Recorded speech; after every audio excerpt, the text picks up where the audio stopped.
Hey, deserving listeners, it's just me today. Recently, I sent out a survey for people to submit questions for me and Bob to answer, but a number of the questions were not really up Bob's alley, so I decided I would just answer them on my own. And there were no names associated with the questions, so I'm just going to read the questions. This first person asked the question, and it was not really a question, it's more of a statement. The mother and son relationship that doesn't look normal.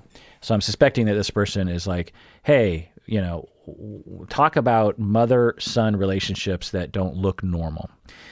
Well, there's a lot to say because I'm not exactly sure what you're referring to, the person who submitted this. But the first question is, what is normal, right? And there's a lot of dimensions we can think about, and I want to delineate between two main ones. One is the difference between quote-unquote normal and healthy and pathological or unhealthy. So we can have a spectrum from normal healthy to abnormal unhealthy. The other dimension we can think about is culturally approved of versus culturally disapproved of. So sometimes these dimensions coincide and sometimes they do not. For example, you can have a relationship between a mother and a son in which the mother relies way too much on the son, and the son feels as though he can't ever leave the house, and there's a lot of dependency going on between the two of them, over-dependency. And so in this example, both culturally, it would look strange to people, and it would also be abnormal and unhealthy, meaning that the son and the mother, for that matter, are not able to get their full range of their needs met because of the limitations of their anxiety that drives them too close together and to keep other people out. So in that situation, the mother-son relationship is both unhealthy and culturally stigmatized. But it's a little interesting that we're focusing on mother-son. And the reason why, I think, is because we have a particular bee up our bonnet culturally regarding mothers and sons being close. Whenever there's a son, a boy, a man who is close to their mother, occasionally it's seen as a good thing. Like, oh, he loves his mom. That's great. But a lot of times it's stigmatized as he's a mama's boy. He's still being controlled by his mother. The mother can't let go of him. And a lot of times it's the spouses of the man who are complaining about this. And in my opinion, and I've observed this many times, where the relationship is not necessarily unhealthy. It might not be particularly healthy, but it's not particularly unhealthy. But society will label this relationship as being very unhealthy because culture does not like these kinds of arrangements where sons are really close to their mothers. So let's say that you meet a fella and you start dating him and you find out that he talks to his mom every day on the phone. Every day on the phone, he talks with his mom for a half an hour, and they talk every day. They check in, maybe sometimes they visit. A lot of people in our culture would stigmatize that. They would say, there's something wrong with him. Why is he talking to his mom every day? I mean, grow up, let it go. Why we do this? Well, I think it's because we have a heuristic that we developed for good reasons, because there are some children, regardless of gender, who are overly dependent on their parents and not able to get their needs met because they're too afraid to live without their parents taking care of them. And so as a shortcut, we end up applying the judgment to that situation to any relationship in which a son is close to their mother. Because the point is that some children are close to their parents, some adult children are close to their parents in a healthy way, and some are close to their parents in an unhealthy way. But because we value, as a society, independence, particularly from our parents, we will pathologize anything, and we will pathologize that. The other thing is we're particularly interested as a culture in men being independent. We want men to stand on their own 2 feet. We want men to be unemotional. We want men to be competent. We want men to ride off into the sunset alone and able to do things on their own and not have to depend on their mother. What's wrong with a grown child depending on their parents? If their parents are good people, what's wrong with that? What's wrong with a grown child, including men, being close to their mothers? What's wrong with that? But we have this massive amounts of stigma. And when I would watch that reality show Smothered, some of you would ask me to watch that show. I found myself reacting to this very stigma a lot because a lot of the, because it was daughter-mother combos on that show. Some of them were problematic, but a lot of them were not. A lot of them were just people who were in a relationship that was different than what maybe other people would have.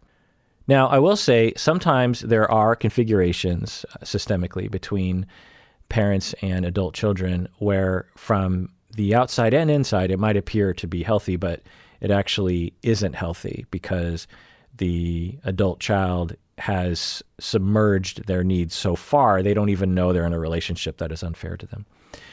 So that's what I'll say to that one. Another question here. The unrealistic expectations on love and romance thanks to movies, songs, books, and social media.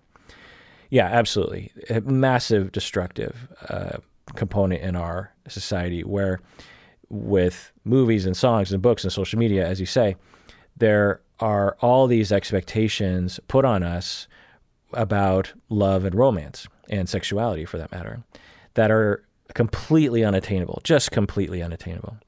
The rom-coms where you have the couple who, they have the meet cute, and then they have their courtship, and it's quirky, and they're falling in love, and then they have the massive barrier that they run into, and they drift apart.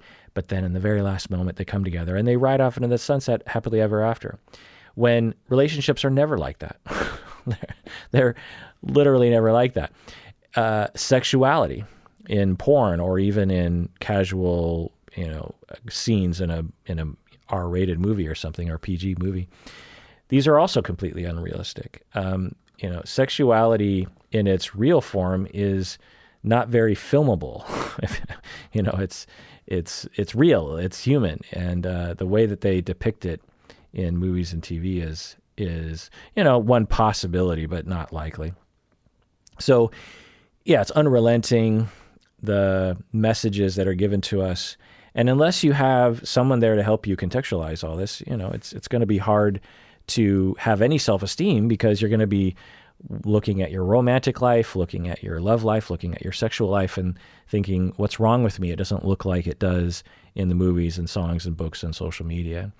On a certain level, I kind of get it because a lot of art emerges out of high emotions, and a lot of high emotions occur in the beginning of a love relationship, in the beginning of a romantic relationship. And so, a lot of songs, a lot of movies, a lot of books, a lot of social media posts are going to be made about those beginning fun moments and, the ups and downs of it. Not a lot of people are feeling huge emotions about being married to someone for 15 years. I mean, you'll have emotions for sure, but it's not going to be overwhelming, addictive love usually at that point. So it's just not a very interesting story to tell for us as tellers or as listeners. So I think that also plays into it for sure. But we could do better as a society, not only about creating art that depicts what, 99%. So let's say you're in a relationship. Or no, let's say you're in 10 long-term relationships throughout your life, okay? From the time you're 15 until you're 85, you are in 10 long-term relationships. Some relationships are a year, some relationships are 30 years.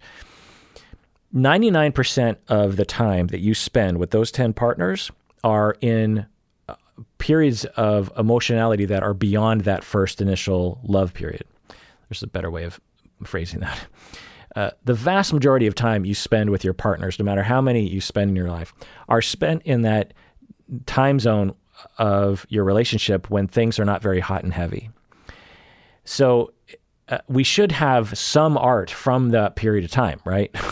We shouldn't be completely focused on the first year of every single, whenever we're talking about love or romance, whenever we're making a movie or a song, or some kind of social media posts, we shouldn't be focusing. We could focus on that a little bit, obviously, because it's a part of a relationship, but how come we're just ignoring the other 99% of the relationship?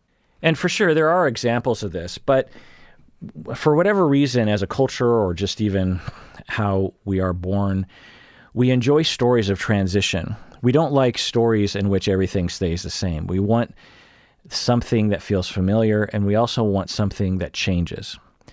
When Luke Skywalker transitions from a snot-nosed, whiny farm boy and ends up becoming a war hero, that's what we like to see.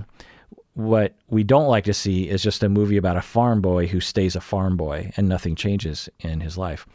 The same goes for love and romance in movies and other art forms, is we want to see something change. And so so you can easily focus on the beginning of a relationship because you can go from being single to being in a relationship. Or if you're in a relationship, we want to see that person change. And one of the main ways that we can depict that in a story is if they cheat or they get divorced. It's actually one of the reasons why a lot of therapists or some therapists are biased towards breaking up their clients. That when, as a couple, you'll go to see a couples therapist, and I've run into this with therapists when I'm supervising them or consulting with them, that whenever they run into a problem, a couple or even an individual, particularly individual therapy. So an individual comes into therapy, starts complaining about their spouse. There's this compulsion in the therapist that unless they're aware of and work against, they will actually manifest their desire for the client to divorce or break up with their spouse. There's this knee-jerk reaction that a lot of people have, and therapists too, to just be like, well, let's make a change. If you're complaining and you don't like your life, let's make a change, because when we make changes, then good things happen, right? But that's not always true, obviously.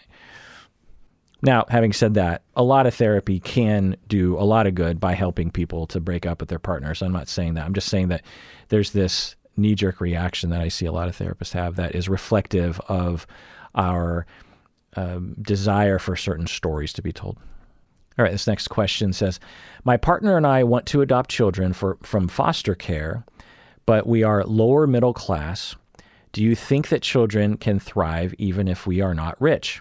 End of question. Yes, of course. This is a massive misunderstanding, particularly in the United States, that in order to raise children, you must be extremely financially well off. I have talked with so many young couples where they will say, well, we can't have kids yet because, we're not financially set.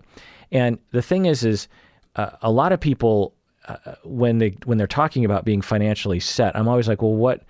And I'm not telling people they should have kids, but I just want to question that culture. Do I believe it to be sort of a cultural oppression that is put on people that, because there's all these notions out there of just like, if you have children when you aren't financially ready, then you're a bad human being. You're a bad parent. You're a bad person. But where is that? And certainly we might be able to say there's a line, like I won't go into the details, but if you're below a certain line money-wise and access to resources-wise, then yeah, it would probably be unwise to have children. But even then, the thing that I want to emphasize is that children need a lot of things that don't really have a lot to do with being upper middle class, for example. Children need food, shelter, attunement, love, safety, attention, fun, creativity, exploration, friendship. And money has something to do with that, but not a lot. You can be extremely, financially insecure. And, well, not extremely. Let me back up. So the question that the person is asking is, they're thinking about adopting, but they are lower middle class. Okay, what does lower middle class mean exactly? Well, I don't know. It sort of depends on a lot of things, but lower middle class to me sounds like you're doing okay. You're not doing amazingly well, but you're doing okay. You're not living paycheck to paycheck. You probably have health care, that kind of thing. Is it irresponsible for you to have children? No, absolutely not. Particularly when I think about for my own childhood, my parents were not rich, but they made do. We couldn't buy nice things for us, and my friends sometimes would buy, their parents would buy nice things for them. I'll never forget, I had this really good friend of mine, and we were in PE at school, and we would rotate different sports that we would play. And we were coming up on playing softball or baseball or something in PE at school. We were in like the 7th, 8th grade. And my friend, he did not play sports, and so he didn't have a baseball mitt.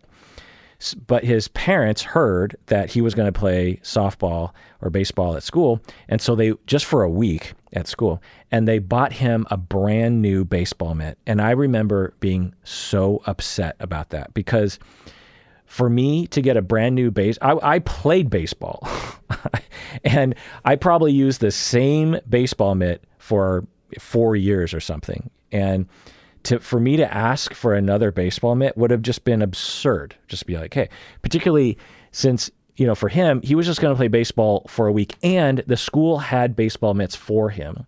He just wanted a good baseball mitt. And I was so jealous of that. So anyway, my family was not, doing well financially, but I was loved. My parents were there for me.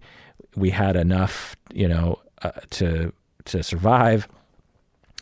Now, I'm not saying we were destitute by any means, but anyway, I just feel like our materialism is completely out of control, and we are focused way too much on wealth as a marker of who you are as a person, and also whether or not you're a viable parent.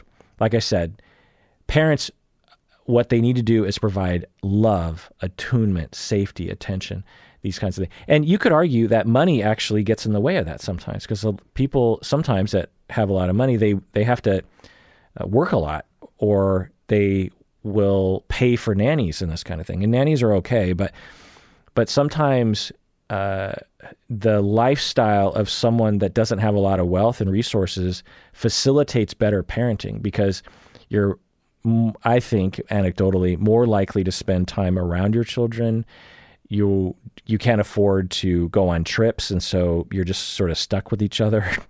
And I'm making a lot of generalizations. Like I said, there's a certain amount of money that absolutely it needs to facilitate just life, right? If you're completely below the poverty line, then you're going to be so traumatized by trying to get money, by worrying about food and shelter and living in a bad neighborhood where security isn't very good. So it's not like money has nothing to do with parenting, but the way the person asked the question, I'm like, yeah, you don't need to. You're lower middle class. You're thinking about adopting a child. If you think that you can handle it, then yeah.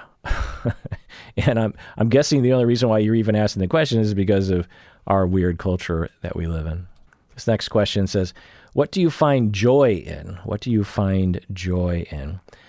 Well, the first thing that comes to mind is my dogs, although my dogs can be extremely annoying sometimes. Just a lot of work and barky and dirty, and they don't listen, but I get a lot of joy from my dogs. Also making content for this podcast with my friends. I don't know if people know this, maybe if you're new to the podcast. All my guests are my friends. Bob and Umberto are my best friends way before we started the podcast. Rebecca is a close friend of mine from the university as well. So imagine, and then way back in the day when I had other co-hosts, a lot of them were friends of mine too. Mandy was a close friend of mine as a cousin. And then all the way back in the beginning, Lita was my best friend going back to preschool. So pretty much everyone that I've involved in the podcast are not only my friends, but extremely close friends of mine. So it's really fun to make content with them. And I find a lot of joy in that. And also, while I'm on the topic, there's something unique about being on a podcast conversation as opposed to in person. When Umberto and I are in person, our conversations can be very similar, but there's something very, enhanced about being on a podcast, because there's no distractions. Our phones are turned off. We are interested in kind of bouncing off of each other instead of being distracted by this and that. And so sometimes, or with Bob, for example, we have intense conversations, but being on the podcast, it's almost like you have more intense, depending on the situation. But so the podcast in some ways has made me closer to these people. So I get a lot of joy in that. Hanging with my family and my friends, now that the pandemic is loosening, I'm able to hang out with family members and friend groups without masks on. And hug them and hang out with them and not wear masks. And it's very joyful for me. And another thing is my wife, spending time with my wife, going on date nights. It's always fun to just hang out with her. We have a lot of joy in our life. Next question. As someone with avoidant personality disorder, how do I help develop my sense of self? So with any personality disorder or with any issue that leads to not having a quote-unquote sense of self, I prefer to use the term connection with the self. Sense of self is fine as well, but people say people lack a self or something. Anyway, so connection with self or sense of self is fine. Anyway, with any condition that results in you not being in connection with your emotions, in connection with who you are, in connection with what you want, is earned security. You have to be in relationships where you feel secure, where they listen to you, and you feel safe. Very, very important to develop a sense of self. The other component, the second component, is asking yourself and having other people ask you a bunch of questions like, how do you feel right now? What do you want right now? And not allowing destructive thinking patterns to shut down the answer to that question, which can take a long time. I've worked with people on a sense of self for years and years and years.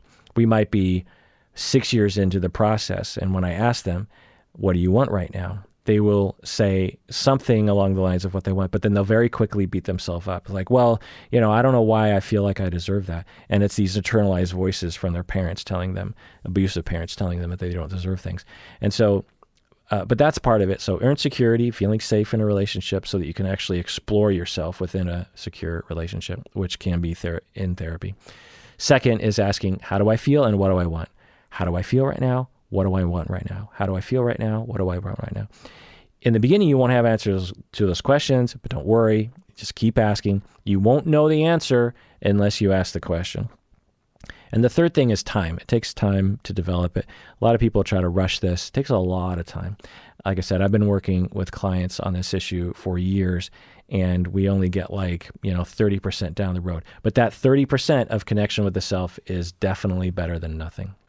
All right, this next question, the person actually submitted their name, Juan from Brooklyn, New York. They said, have you felt powerless when working with clients, especially clients you may consider challenging? End of question. Absolutely, all the time. Feeling powerless is a very frequent feeling as a therapist. There are so many things that I, as a caring human being, and also someone who's being hired to change people, I will feel powerless about. A client will have ongoing emotional issues or relationship problems from the fact that they don't have a sense of who they are, or they're in an abusive relationship and they find it really hard to leave, or the couple coming to therapy is fighting about similar issues, week in and week out. And as a person who cares about them and also is hired to change that, I'm doing my best to change it, and it doesn't change. It just keeps happening, or it changes very, very slowly. And in the beginning, I used to fight it. I used to be like, I gotta be different. Or I would blame my clients, and I would say, what's wrong with you? How come you're not changing? I would say that, but the insecurity that results from that powerlessness can result in a lot of therapists feeling inadequate, and then they don't want to face that inadequacy, so they end up blaming their clients for some reason or other. They might even terminate with the clients. So yeah, that powerlessness is a welcomed part of being a therapist now for me, because if I don't welcome it, then I'll fight it. And so I just say to myself, you know what, I'm powerless, and that's fine. What gave me the idea that I would have power over someone else's psychology? What gave me the idea that somehow I would have power over, or the power to heal someone with a year of therapy? It just doesn't work that way. It can sometimes. Therapy can be very rapid, but it usually isn't when it comes to the big issues. All right, let's take a break. When we get back, let's answer more questions. All right, we're back from the break. If you haven't become an annual patron, it would be really great if you could do that. We have on Patreon, they started allowing the different, usually people are monthly patrons, but we're asking that people switch from monthly to annual. And if you're not a patron, becoming an annual patron would be really great. You get a discount, like a 10% discount, I think. So you win and we win because we get to plan for the future, because there's a lot of ups and downs in the patron number, and it's hard to know what's going to happen in the future. And if everyone's an annual patron, which again, you win because you save money, then, but we win as well because we can plan for the future anyway. So do that now. You might have to go into your, if you can stay a patron. I think you just switch over to annual, I think. So yeah. Also, I want to do an OPP for an old patron praise of patrons who have been patrons since September of 2017. So these individuals have been patrons all the way since September 2017. We have Susanna from Cranston, Rhode Island. We have T from Tokyo, T Iwasaki. We have Torleaf from Oslo, and Tracy from St. Paul, Minnesota. We have Timothy from Fairbanks, Alaska. We have Nick from Australia, New South Wales. We have Melissa from Beaverton, Oregon. We have Katie from Oakland, California. Claude from Greenwich, Connecticut. And Catherine from Brookline, Mass., who is actually a more deserving listener. So Catherine is an upper tier patron. Thank you so much, the bunch of you, Susanna, T, Torleaf, Tracy, Timothy, Nick, Melissa, Katie, Claude, and Catherine, for being patrons, but also sticking with us through thick and thin since the very begin. I'm rhyming. Okay, so let's get back to some of these questions here. Let's see. What do you think can be done to improve the accessibility of therapy? Well, it's complicated, but for me, and you've heard me rant about this before, it comes down to tax dollars. You need to spend tax dollars on mental health and on therapy in general. What would that mean? Well, what that would mean is that you are, one, giving people money so that they can see therapists for free who can't afford it otherwise. You also want to have, federal grants for clinicians or for people who want to become a clinician but can't afford to go to school. You want to spend money on public health measures to raise awareness and do research so that people can have access. Tax dollars, tax dollars, tax dollars, which means you have to vote for politicians who will allocate those tax dollars and maybe even raise taxes to do this. Whenever people talk about accessibility to therapy, I find that everyone's just like yelling at the insurance companies or something. And the insurance companies are private businesses. It'd be like yelling at McDonald's for the fact that, they're killing beef, they're killing cows. Like you're a vegetarian and you're just going to yell at McDonald's. Well, McDonald's is a business and people want meat. They want hamburgers. It's not McDonald's responsibility to change society. Now you can make an argument about that, but the point is that if we're going to change, if you're going to change the beef industry, you have to have laws that are in place that regulate that. You can't blame McDonald's, and we can't blame the insurance companies. We can blame them for some things, but we can't blame them for the system. That's for sure. And so what we need are tax dollars, and we need politicians who will allocate tax dollars, and we need voters to vote for politicians that allocate tax dollars. There's not a lot of people out there, or at least not a lot of people in my circle, who are saying, how are we going to increase the amount of military so that we can protect our interests abroad or in the United States? Why don't we have a lot of people picketing about that sort of thing? Well, it's because we apparently vote for politicians who allocate a lot of tax dollars to the military, and we have an extremely robust military, the biggest in the world, I think. So no one's complaining about, or at least not a lot of people are complaining about the fact that the military isn't too big or isn't big enough. Why is that? Well, because we vote for politicians who allocate tax dollars to that cause. So if we just decided as a voting population, anyway, I keep repeating. The other thing that we could do is we could have public service announcements by the government or by whatever, to, including this podcast, by the way, that raises awareness about therapy and also helps people to know where to go. We also need more therapists and clients who are going to speak out. It's a stigmatized thing, which I find to just be really ridiculous. And I almost wish that we didn't say mental health issues or mental health accessibility, because certainly that's a thing, but really it's a broader topic. Therapy is not just about mental health. Therapy is also about like finding out who you are. That's not a mental illness. Or improving your relationship, and improving your marriage. That's not a mental illness.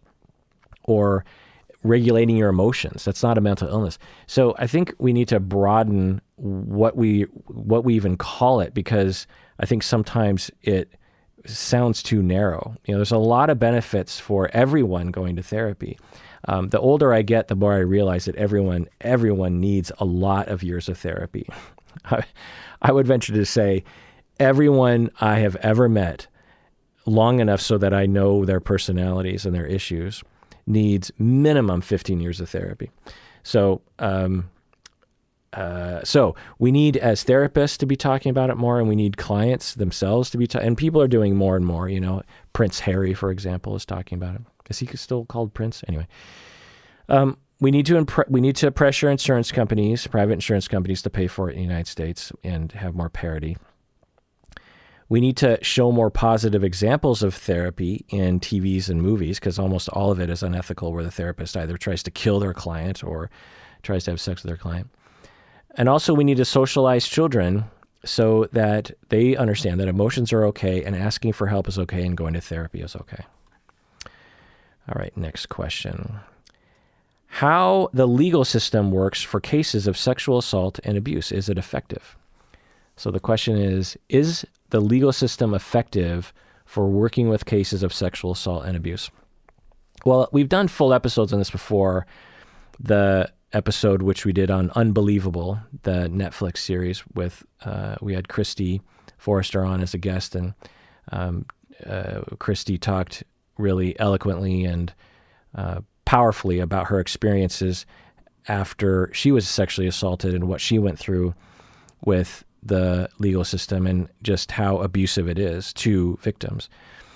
And so is the legal system effective? Well, it depends on what we mean by effective. Are we talking about justice? Are we talking about ethical treatment of the victim? Are we talking about ethical treatment of the perpetrator? It can be effective, but it can also be completely ineffective. And if you're not familiar, you can watch the Netflix TV show called Unbelievable. It's like a 10 episode. It's a true story that's recreated. Or you can listen to our episode on Unbelievable that we made a couple years ago. Next question. How to know you're ready to date again after a breakup. How do you know you're ready to date again after a breakup? Well, you just have to ask yourself a bunch of questions. A lot of people will just attach this to a time span. Like, well, you probably should spend about a year. And I'm always like, how do you know that universally for every human being, regardless of the circumstances, that it's a year of time between breaking up and being with someone else? Like, this doesn't make any sense. So you want to ask yourself a lot of questions. And here are some of the questions you want to ask. Do you want to date again? That's an important question. And if you don't have a connection with yourself, you might not be able to answer that question. So you might have to spend some time going to therapy, having secure relationships, and figuring out who you are before you can even ask that question or answer it. So another question you want to ask yourself is, how will I feel if I fall in love with someone again? Because if you're not ready to fall in love again, that could affect things. Doesn't mean you can't date, but it does mean that it just should, be a thought process in your mind. Also, you want to ask yourself, how will you feel if you get dumped? How will you feel if you get dumped? Or how will you feel if you have to dump someone else? Because when you start dating, chances are someone's going to dump someone. Someone's going to ghost someone. Someone's going to dump someone. Someone's going to cheat on someone. It's going to happen. And if you just broke up with someone and you're not ready to be dumped again, say you get dumped and you're like, should I start dating? Well, don't have a fantasy that things are going to work out, because they usually don't. 9 times, I don't know the stats, but the vast, vast majority of relationships that begin end tragically. and quickly. I don't know the average span of a relationship, but I would venture to say that on average, people have, a dozen important romantic relationships in their lifetime. And most of those have, issues where someone gets dumped. Anyway, the other question, so you have to ask yourself, are you ready for that process? Because if you're not ready, then that tells you something. Another question you want to ask is, what sort of relationship are you looking for? This is important because for some people, there's this black and white thinking of like, well, if you're dating, you're looking for a spouse.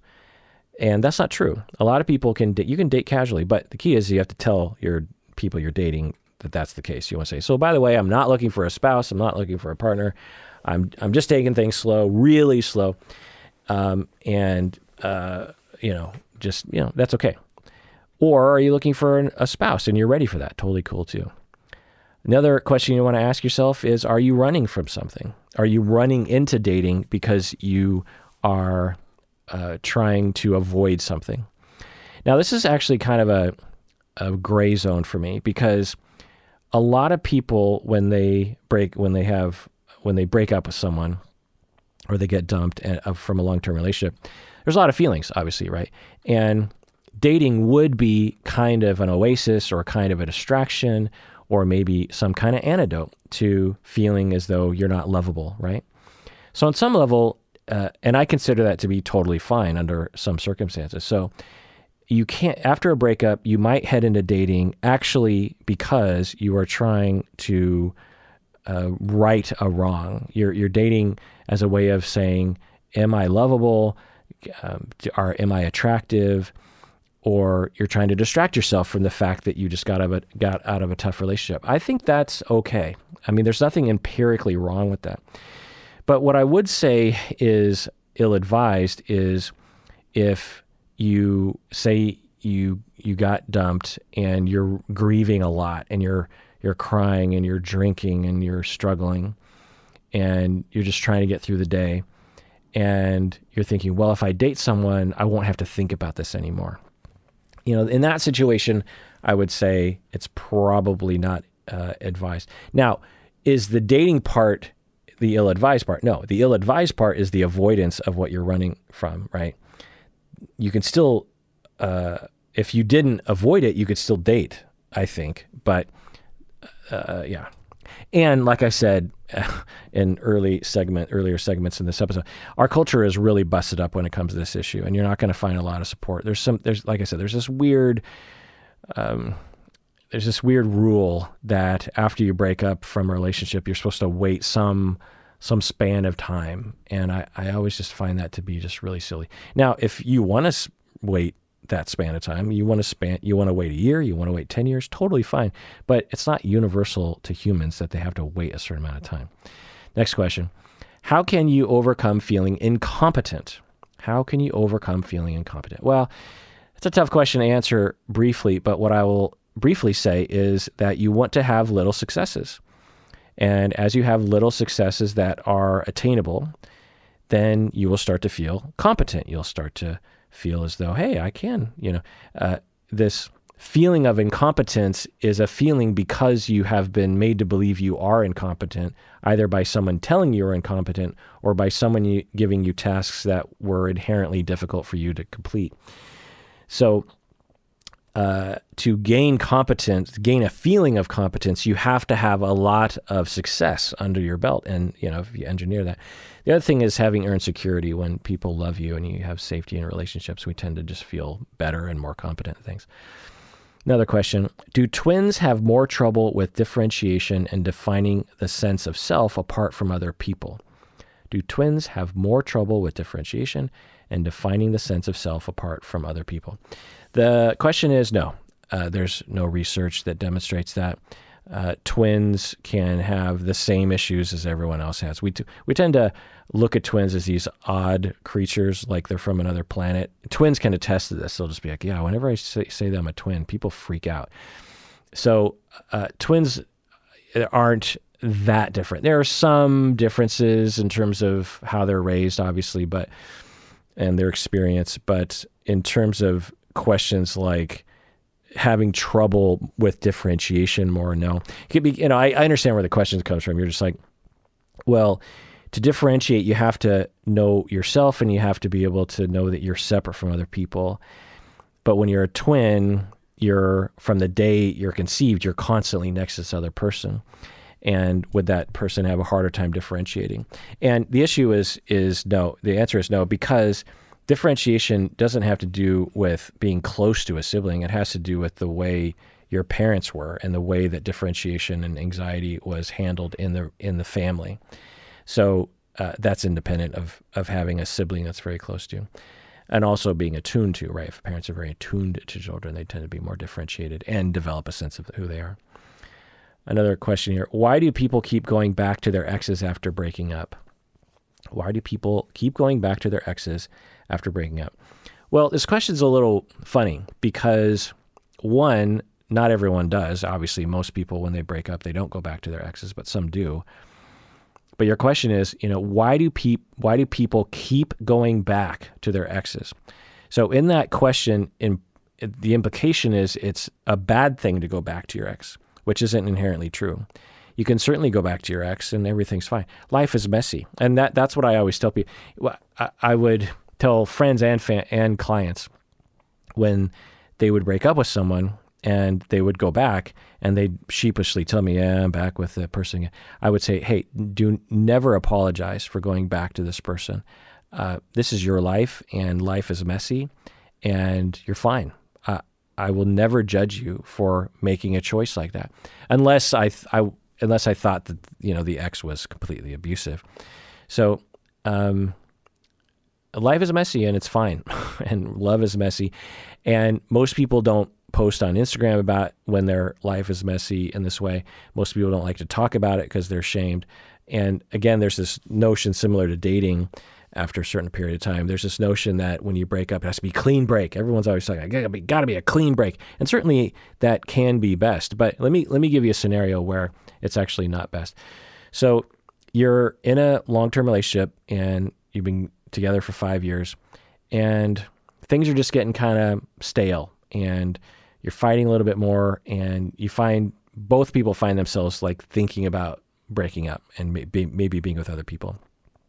But they're not sure because, they're really good friends and they still have a connection. They're both thinking, well, is this just what 5-year long relationships look like? And they don't really know.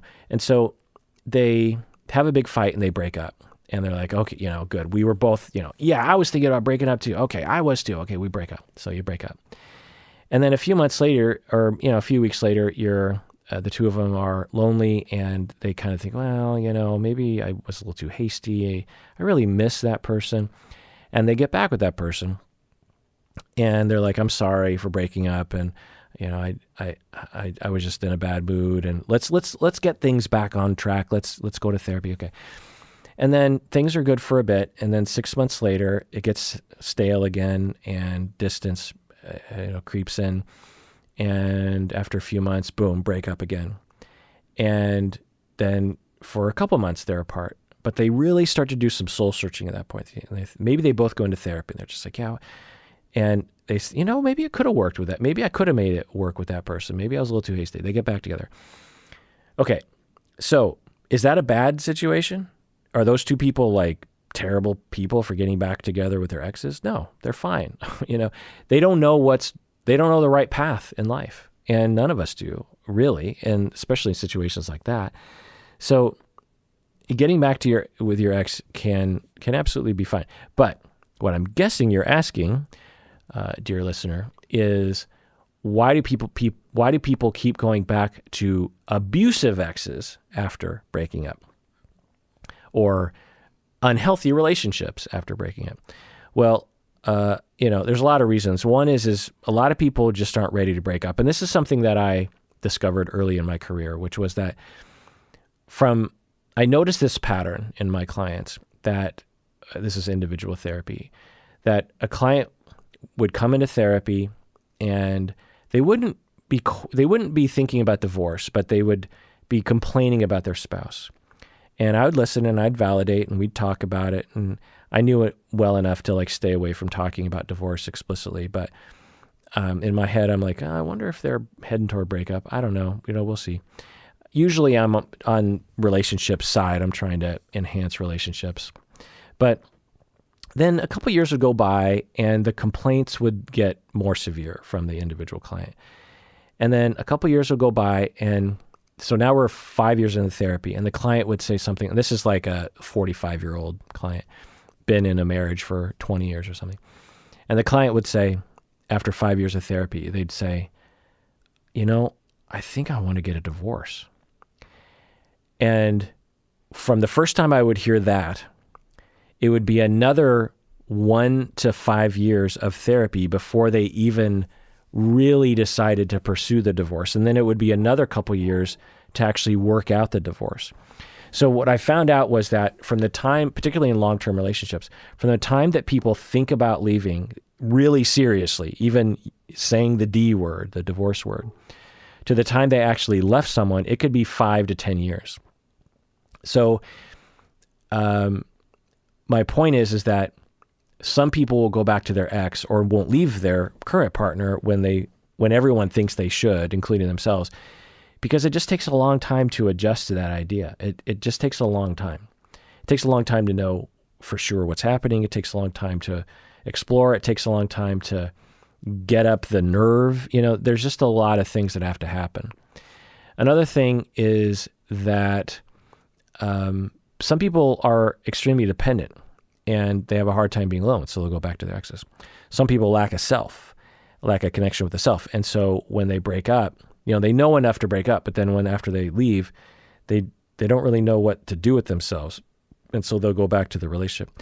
Drug addiction is another reason as to why people would go back to unhealthy relationships. Financial dependency. They have children together and they're just like, hey, let's really try to make this work. Fear of dating is another reason why people would go back to an unhealthy relationship. Familiarity, confusing drama for love, sexual attraction. Sometimes you're just extremely sexually attracted to your ex. You just can't not be with them sexually, and so you end up getting back together. And possessiveness is another reason why people would go back to their exes when they don't want to. All right, this next question. What's one psychotherapy theoretical orientation or technique that intrigues you, but you've never gotten around to learning about or trying? Bonus points for explaining why you never got around to it. So for me, it would be Jungian. It's the one theoretical orientation that kind of intrigues me, not terribly, but I definitely never got around to learning about or trying it. I know a lot of people love it, and I have colleagues of mine who are fully into the Jungian world. But I think, so you're asking bonus points for explaining why we never got around to it, why I never got around to it, is one, because it's very big. Jungian is a very big theory and lots of aspects to it, very deep and complicated. And so it doesn't lend itself to like a deep dive, for example. Like you've never heard me talk or plan on a deep dive on Jungian because it would take too long for me to investigate, and I'd probably get it wrong anyway. The other reason why I've never looked into Jungian is because when I have, I've studied Jung. People have close to me have explained to me what Jung is, Jungian therapy is. I've read books on Jung and the theory and the therapy. And every time I read about it, it just doesn't resonate with me. Every time I learn about it, I'm like, yeah, okay. I could see why that's cool for other people, but it's just not my style. Whereas other theories, most of the other theories, if when I learn even a little bit about it, I'm like, yeah, that fits with me.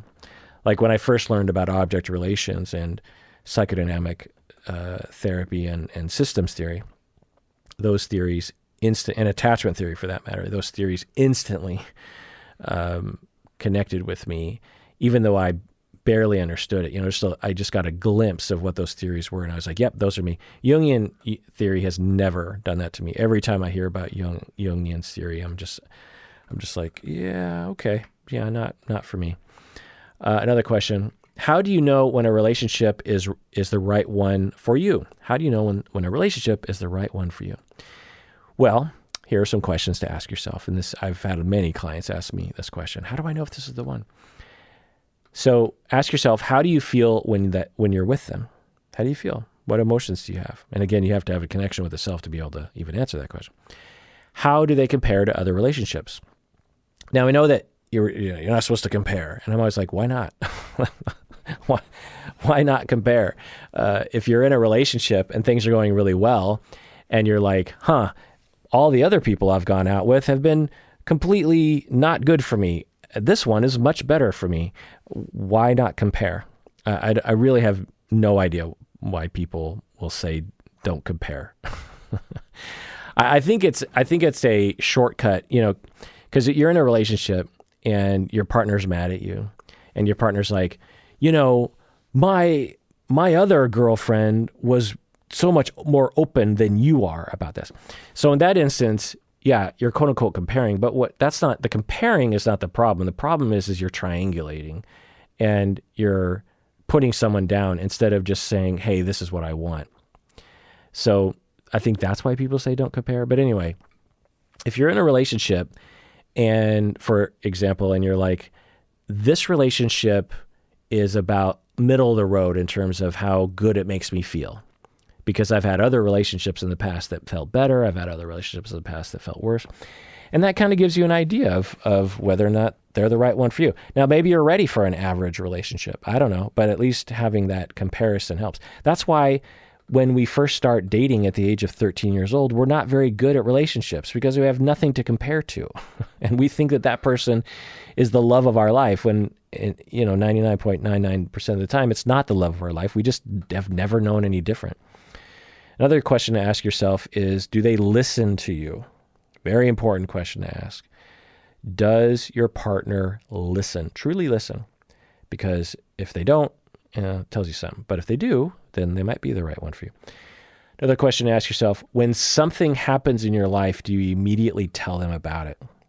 This is a barometer or a gauge about how much you like this person. You can really tell who you like and who you feel safe with. Not all the time, but often. When you just notice when something important happens in your life, who do you reach out to first? Who do you text? Who do you call? It tells you something. And who do you not reach out to? Another question here is, do they make you a priority? Because that's important as well, similar to do they listen to you? All right, another question here. What's the difference between preoccupied attachment style and borderline? This is a great question, and one that I've talked about before, but I think I should explain again, because a lot of times I will just use them interchangeably. I'll do preoccupied, borderline. I'll just even say it in the same sentence because they are very similar.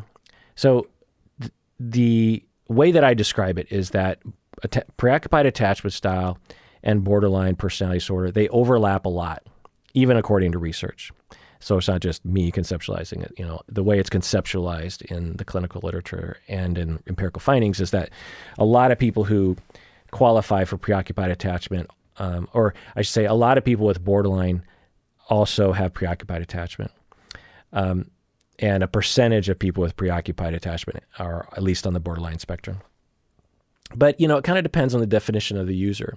Because preoccupied attachment you don't take a blood test for it. It's a conceptualization, borderline as well. But they definitely overlap. And with disorganized attachment as well. So borderline individuals tend to be either preoccupied or disorganized attachment style. It'd be really weird to find a borderline person characterized as secure or avoidant, for sure. Now, so the overlap between preoccupied and borderline is that they both are preoccupied with abandonment, right? They're both anxious and hypervigilant about relationship loss. They both can be demanding and or controlling as a result of being triggered regarding their anxiety about losing people. And they both can be very easily jealous. So preoccupied and borderline individuals share a lot of those qualities.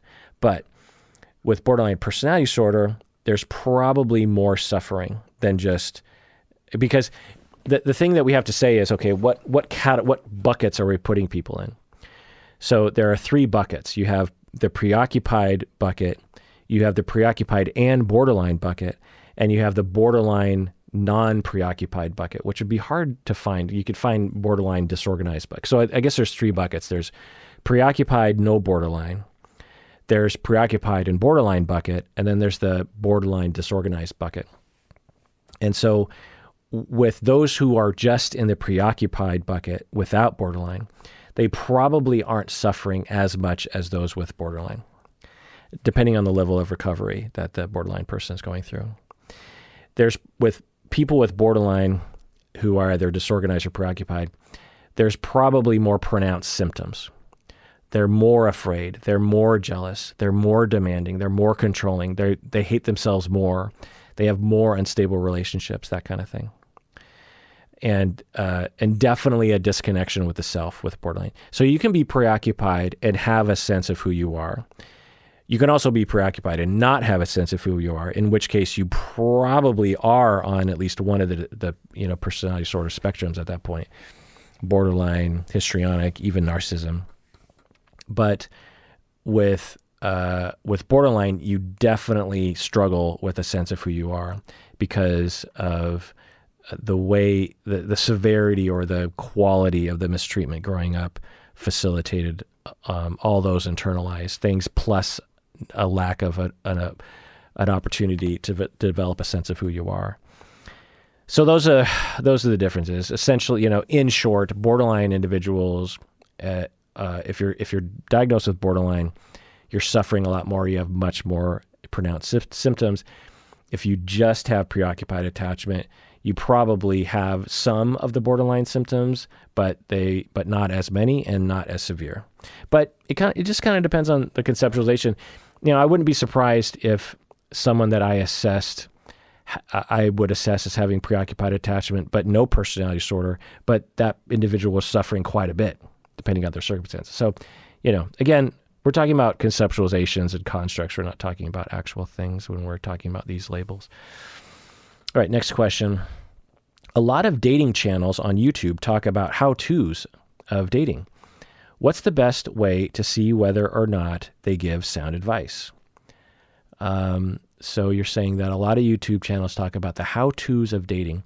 What's the best way to see whether or not they give sound advice? Well, I would check to see if these channels give the typical bad advice, cultural stigma, or pseudoscientific notions that I hear when people talk about how to date well. One is what I was referred to earlier is, avoid rebounds, this kind of thing, which is a complete oversimplification based on what I was saying earlier. If the YouTube channel talks a lot about quote unquote narcissists, I would be skeptical because the conceptualization of a narcissist is so strange to me on the internet. I really have no idea what people are talking about. I think they're talking about self-centered people, and I think actually they're mistaking people who are self-centered or narcissists with people that hurt them. I've said this before that we've all experienced.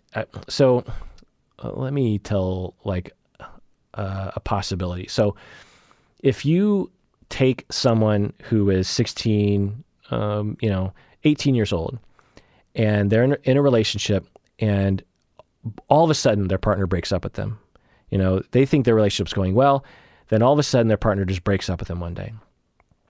And this individual is just really sad, really distraught, keeps reaching out to their former partner, say, hey, let me back. How come you left me? I don't understand. You just broke up with me. It was so abrupt. It was so mean. And the person never responds. So the way that feels is the other person doesn't care about your feelings. And if they don't care about my feelings, then they must be only concerned with their own feelings. If they're only concerned with their own feelings, then they're very self-centered. And if they're only self-centered, they must be a narcissist. There are so many other possibilities to that situation. There's so many other possibilities to the situation that led to that result. The person breaking up could be terrified of disapproval, could have terrible guidance about how to break up with someone. And have no narcissistic qualities at all. So anyway, if you hear any kind of YouTube channel talking about narcissists this, narcissist that, particularly if it's a non-clinician that doesn't know anything about narcissistic personality disorder, I'd be a little skeptical. It doesn't mean that all their advice is bad, but I'd just be like, eh. Another sign is sex shaming. Any YouTube channel that will shame anything, gender or any kind of sex. You'll see YouTube channels where people will give advice and they'll say like, if you start dating a guy and he starts talking about doing this and that in the bed, then you should run. And I'm always like, but what if she's into that? Like, how do you know that she's not into it? So, and what's wrong with having a kink? There's nothing wrong with having a kink. There's something wrong with imposing your kink on someone, for sure. But that's just a broader topic of imposing anything on anyone, whether it's a kink or, vanilla sex. Anyway. So anyone that's sex shamed, I would be sex shaming and sex negative. I'd be skeptical about.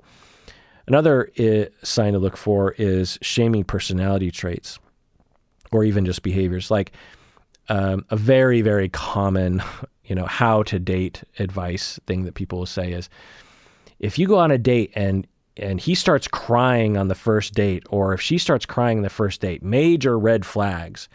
I'm always like, and I've talked about this before, but why? Is that science-based?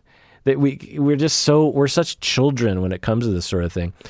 Okay, now if you go on a date and he or she or they start crying and you don't like that and you don't want to see him again, totally fine. That's up to you. But to say that in the history of humankind, no one has ever gone on a date and cried and had it go well is ridiculous. There's a lot to cry about, particularly in the world right now. So for people not to cry occasionally, there's something wrong with them. And for healthy people, when they occasionally cry, it might coincide with being on a first date. You sit down on a first date with someone and you start talking about life and the world and how you feel about things, which hopefully you can do because you're bonding and you might be falling in love. You're going to talk about those kind of stuff. Tears are going to happen, whether it's tears of joy or tears of empathy or tears of loss or grief or tears of hearing a love song or whatever. What's wrong with crying? And so it'd be similar to saying like, well, if he laughs on the first date, there's something wrong, got to run. It's just an emotional expression, people. Crying is fine. So if someone cries on the first date, to me, if someone came home from it, how'd the date go? And they go, he started crying. I'd be like, marry him. He has the courage and the emotional health to be able to cry. He's exhibiting his extreme health. Now, that's not necessarily true. He could be a complete nutbag. Who knows? But just looking at whether they cry on the first date. The other issue, similar to this, is talking about your ex on the first date. People that never talk about your ex on the first date. Why not? Why not? What's wrong with talking about your ex? Now, again, this is a black and white thing that people do. And I think the rule began for a good reason, but it's being overly applied. For example, the bad situation is you go on a first date and you're meeting someone new. And as you're meeting someone new, you start immediately thinking about your past relationship. This starts to creep up in your mind. You still have some grief around that. And you just feel compelled to talk about it and say, oh, yeah, you know what? You're such a, you reminded me of my ex. She was mean to me. Let me tell you like a whole bunch of stories. Now, the problem with that is that the person you're dating doesn't want to hear about your ex. Usually. Sometimes they do. That's the other possibility here. But let's just say, law of averages, most people you're dating, they're not excited to hear about your exes. One, because it's not really fun conversation. And two, it alerts the other person to the fact that you were once with someone else. And you just kind of want to be in the moment. You want to have this kind of nice romantic moment that it's just about the two of you. Anyway. So yeah, don't do that. But let's say that you're on a first date and the two of you are, getting into some real heavy topics and you're really enjoying each other. You're really connecting. And they might even ask you, they say, so what was the best concert you went to? What food do you like the best? What are your parents like? What was the last relationship you were in? And you're like, oh, well, okay, let me tell you. it was 7 years, and it was hard. It was a tough breakup, and it was sad, and I kind of miss them, but I think it's for the best, and I'm glad I'm out on a date with someone. What's wrong with saying that? Like these rules of like, never talk about your ex, or if he talks about his ex, there's something wrong with him. Like, no, just so any YouTube channel that starts to go into those absolutes, I would be skeptical about everything they say. Another thing along these lines is like, avoid men who are too close to their mothers. This is referring to what I was talking about earlier. And there's literal, you can Google that online, just dating advice, a frequent item is be like, avoid men who are too close to their mothers. Why? What's wrong with a dude being close to his mom? Like, is it inherently a barrier to your relationship? No. And I think it's based on this notion that, this ridiculous American notion that when you get married, it's supposed to be just you and your partner against the world. No one can live that way. Or very few people can live that way. And I'd venture to say no one can live that way. You cannot live on one relationship. You cannot live through your marriage only. You have to have other relationships, including perhaps your mother. So if you meet a man and he's very close to his mother, are you supposed to be like, I won't compete with that? Like, I'm so insecure that I must act like I'm a cult leader and separate him from his family to be with me? Like, come on, stop it. Another thing I would look for on a YouTube channel to be skeptical about is if they talk about body language. I'm finding a big thing on YouTube that has no scientific basis. It is complete pseudoscience. There is no evidence. And we have tried, believe me, as psychologists, we have looked into this for decades, trying to determine, eye movements or how you're sitting or the gestures that you have or where you touch yourself on the face, associating that with different internal things, whether or not someone's lying or this sort of thing. There's no associations. Now, if you really know someone, then you might be able to read their body language because you know them through experience. When they do that, that means this. But just walking in off the street and just looking at someone on YouTube or on a date, being able to gauge the real them, no. Imagine, I always say this to people, like with polygraphs, if lie detector tests work, imagine if this was true. Imagine if we had a device that could detect lies. Imagine if we had a scientific, surefire way of telling what people were really thinking by their body language. We would be able to solve so many problems. We wouldn't need the legal system. We wouldn't need to go to court. We would just, use these scientific methods to determine if someone's telling the truth or not, or what's really going on in their mind. But alas, it doesn't exist, and that's why we have the legal system and juries and investigations and lawyers and judges, because we just don't have those things. They don't exist.